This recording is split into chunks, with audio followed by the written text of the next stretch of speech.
ये मुद्दा वो है नहीं जो लग रहा है देखने में। ये मुद्दा वो है कि हिंदुस्तान को दारुल इस्लाम बनाने की फिलॉसफी उस समय निकली। मैं आपको बताता हूं कि जिन्ना और माउंटबेटन के बीच में क्या कम्युनिकेशन हुआ। जब आप ट्रांसफर ऑफ पावर का डॉक्यूमेंट पढ़ेंगे ना, तो उस ट्रांसफर ऑफ पावर के डॉक्यूमेंट में जिन्ना और माउंटबेटन का कम्युनिकेशन है।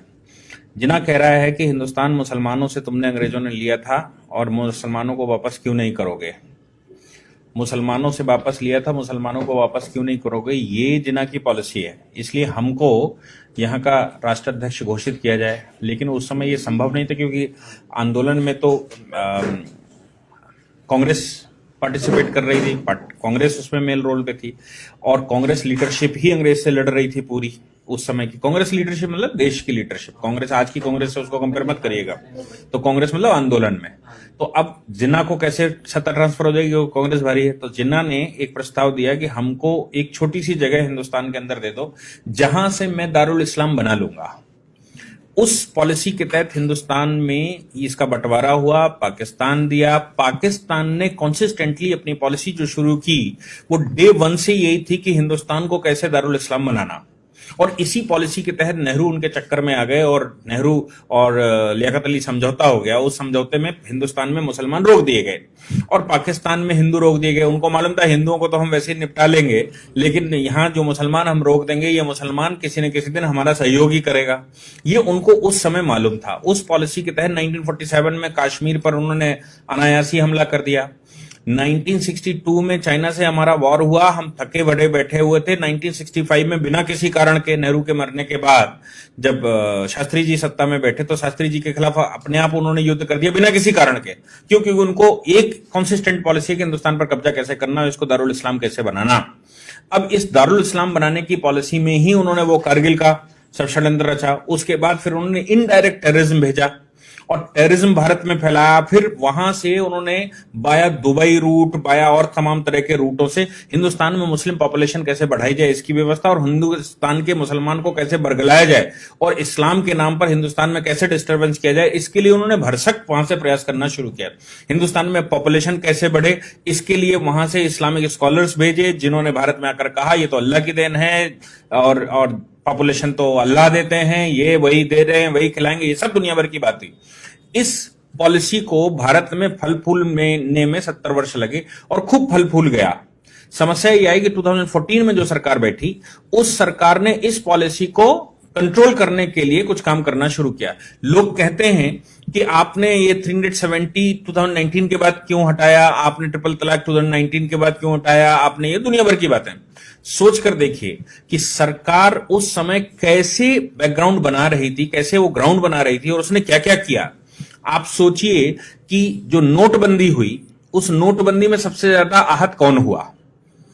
जो व्यक्ति लीगल सिस्टम में नहीं था, जो अरबियन कंट्री से पैसा आ रहा था, जो पाकिस्तान से फेस करेंसी आ रही थी, जो हिंदुस्तान में करेंसी लाकर दुनिया भर का खेल खेला जा रहा था, वो सारा पैसा कूड़ा हो गया।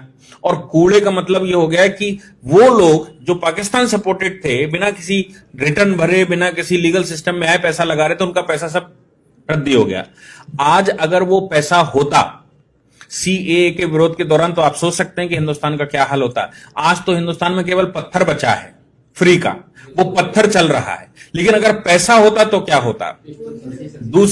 दूसरी उनकी बात जो वो करना चाहते कि हिंदुस्तान में पॉपुलेशन बढ़ाएंगे, दारुल इस्लाम बनाएंगे, गजबाए हिंद लाएंगे, ये सारी बातें जो उनके दिमाग में थी, उन सब पर 2014 के बाद रोक एक एक करके लगनी शुरू हो गई। क्योंकि उन्होंने कहा सब लीगल सिस्टम में आएंगे, नोट भी लीगल सिस्टम में आएगा, व्यापार भी जीएसटी लीगल सिस्टम में आएगा, भारतवर्ष से इंपोर्ट और भारतवर्ष में आने वाला पैसा, आपको याद है 20,000 एनजीओ एक साथ बंद की गई थी।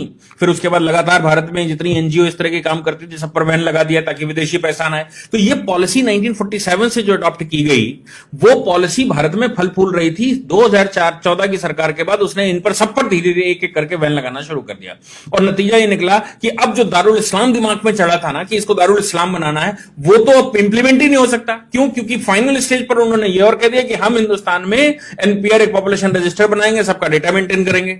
अब ये जो पाकिस्तान, बांग्लादेश और दुनिया भर से मुसलमान लाया गया था, किसी ने किसी साधन से यहां पर रखा गया था, उसने यहां शादी ब्याह कर लिए, 20-20 बच्चे पैदा कर लिए, अब वो सब क्वेश्चन मार्क लग गया।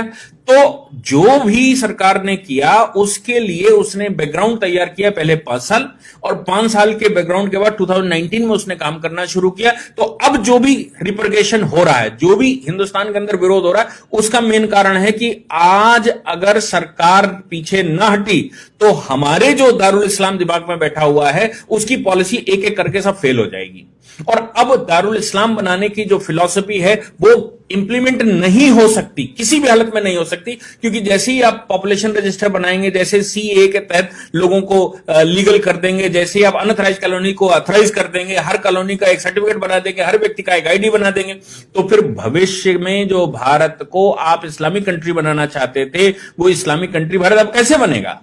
क्योंकि इस्लामिक कंट्री नहीं बन सकता, इसलिए आज इसका विरोध करके वो कोशिश कर रहे हैं किसी न किसी तरह से भारत की जो सरकार है आज की, इस सरकार को हिला दिया जाए, ताकि हमारी जो पॉलिसी पिछले 70-75 साल से चल रही थी with the support of Pakistan and Bangladesh, वो पॉलिसी इंप्लीमेंट हो जाए और 10 वर्ष केवल और रुक जाइए। आज के पॉपुलेशन के जो डेटा हैं वो ये कह रहे हैं कि अगले 10 वर्ष के बाद हिंदुस्तान में 50% पॉपुलेशन होगी। हार्वर्ड की रिसर्च हैं जिसमें उन्होंने कहा हिंदुस्तान को अब कोई रोक नहीं सकता कि वो इस्लामिक कंट्री ना बने। क्यों? क्योंकि इस तरह का जाल बिछ चुका है।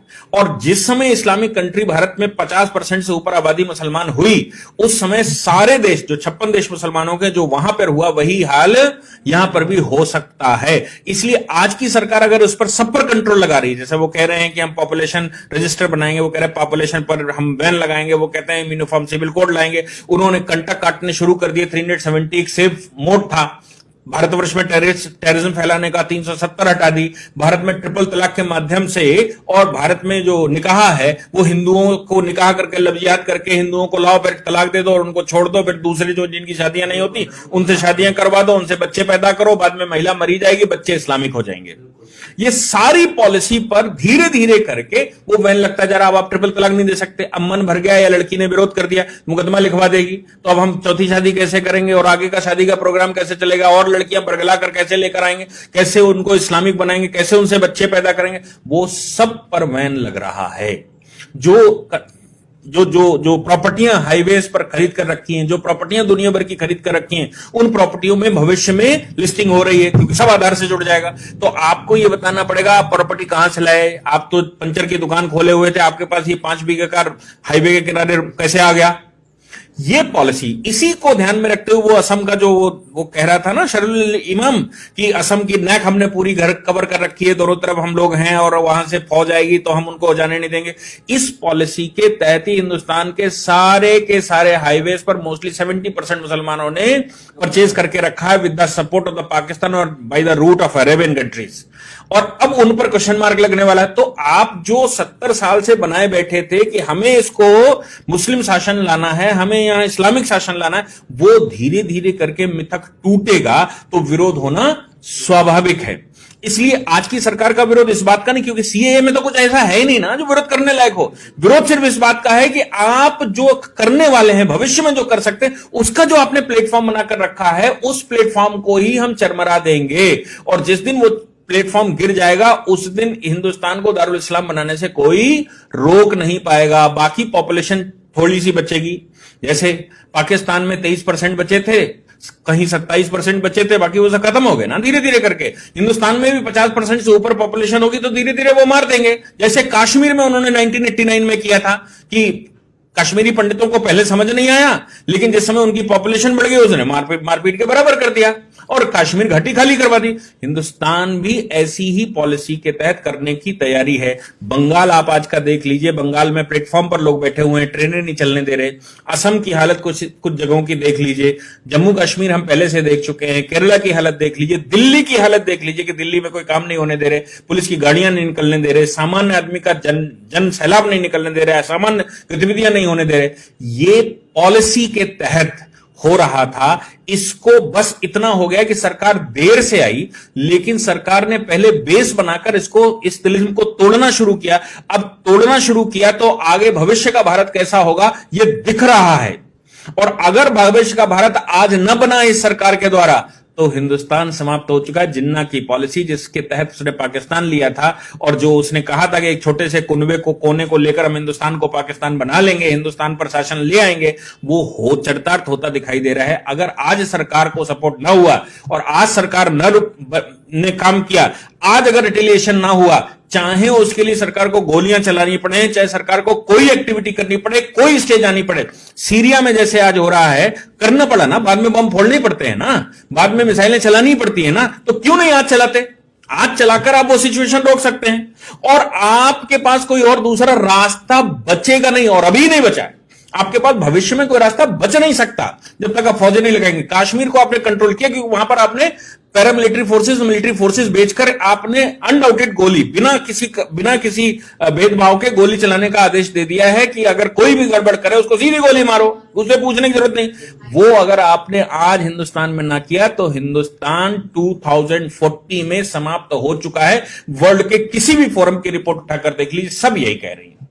इसलिए यह पॉलिसी है, इस पॉलिसी को ध्यान में रखिए कि वो क्या करना चाहते हैं। ये कोई विरोध जो आप कहते हैं ना, विरोध कर रहे हैं किस बात का, ये कोई विरोध ही नहीं है। ये दारुल इस्लाम बनने से रोकने की प्रक्रिया जो सरकार अपना रही है उसका रिटेलिएशन है। ये सीए का रिटेलिएशन नहीं है, ये सरकार का रिटेलिएशन नहीं, सरकार की वो पॉलिसियां जिनसे भविष्य का भारत तय होगा उसका विरोध है।